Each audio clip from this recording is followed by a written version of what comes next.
La Citroën Ami. Impossible de la rater. Elle est partout dans nos rues, avec une promesse tout fracassée. Un look de jouet, un prix qui met la concurrence KO. Mais qu'est-ce qui se cache vraiment sous ce plastique? Un éclair de génie ou une arnaque bien huilée? On plonge dans le dossier, maintenant. Premier chiffre, et il met tout le monde d'accord, 45 km/h. Vitesse maximale. Voilà, la règle du jeu est posée. L'Ami, c'est pour la ville, la jungle urbaine. Pas la peine de penser à l'autoroute. C'est clair, net, précis. Et bim, voilà le deuxième chiffre, celui qui a mis le feu au marché. 8 100 €. Pour une voiture électrique neuve, c'est du jamais vu. C'est le prix qui a fait exploser les compteurs et qui a transformé ce petit cube en véritable phénomène. Alors, c'est quoi ce truc au juste? En fait, oubliez le mot voiture. Il faut voir ça comme une promesse. La promesse de l'électrique pour tous. Un objet pensé pour dynamiter les règles du jeu. Et pour ça, il y a une astuce. Son nom de code légal, quadricycle. C'est ça, la faille dans le système. C'est cette classification qui explique ses limites, la vitesse, la puissance, mais qui cache aussi son plus gros atout. Et voilà l'atout secret. En France, à 14 ans, on peut s'installer au volant. Pas besoin du permis B. C'est juste une révolution pour l'autonomie des ados. Sur le papier, c'est une idée de génie. Mais la vraie question, c'est comment Citroën a pu sortir un prix aussi bas? La réponse, elle est dans le design. Une idée, mais une idée carrément brillante. Regardez bien, l'avant et l'arrière, c'est la même pièce. Les portes, pareil, elles sont identiques. L'une s'ouvre dans un sens, l'autre dans le sens inverse. C'est ça le secret de fabrication. On réduit le nombre de pièces uniques au strict minimum pour faire chuter les coûts. C'est simple et c'est malin. La philosophie derrière, c'est le dépouillement. Zéro superflu. Pas d'écran, pas de GPS, rien. Le cerveau de la voiture, en fait, c'est le smartphone. C'est économique, c'est minimaliste, c'est complètement dans l'air du temps. Jusqu'ici, le concept est parfait, non?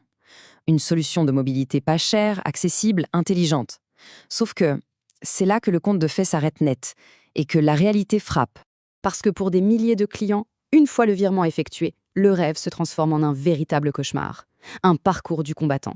Et là, les avis des clients tombent. Et ils sont violents. Celui-ci résume bien le sentiment général. C'est une expérience indigne d'un géant automobile. Le mot est lâché. Un autre, direct, sans détour. Le service client est pointé du doigt comme le problème numéro 1. Un mur. Les clients se sentent seuls, lâchés dans la nature. Et celui-là, c'est le coup de grâce. Loin du rêve d'une voiture économique, la réalité pour certains, c'est une pompe à fric. Un gouffre financier à cause des pannes qui s'enchaînent. Et attention, on ne parle pas de quelques cas isolés. C'est une épidémie de problèmes. Accrochez-vous, des livraisons qui prennent des mois de retard, des pièces de rechange, même un simple pneu, qui sont introuvables, des fuites d'eau dans l'habitacle, des portes si peu sécurisées que des enfants peuvent les ouvrir de l'extérieur, et pour couronner le tout, un service client aux abonnés absents. On pourrait croire que c'est un problème spécifique à Citroën. Sauf que l'histoire est un peu plus complexe que ça. Parce que l'Ami n'est pas vraiment unique. Non, elle n'est pas seule. Elle a des clones. Des copies quasi parfaites qui portent d'autres noms. Voici ses jumelles, l'Opel Rox et la Fiat Topolino. Regardez ce tableau, c'est un simple copier-coller. Même moteur, même batterie, même vitesse. C'est la même voiture, juste avec un autre logo. Et là, la conclusion est glaciale. Le problème, ce n'est peut-être pas Citroën. Le problème, c'est la plateforme elle-même. On arrive donc au cœur du problème, le grand paradoxe de l'Ami. Une idée qui frôle le génie contre une exécution qui vire au désastre. Le fossé est immense. D'un côté, la promesse, un véhicule électrique ultra abordable. De l'autre, la réalité, des coûts de réparation qui s'accumulent. La promesse, un design génial et simple. La réalité, des défauts de qualité qui peuvent être critiques. La promesse, la liberté en ville. La réalité, un support client qui vous abandonne. Alors, la question finale s'impose.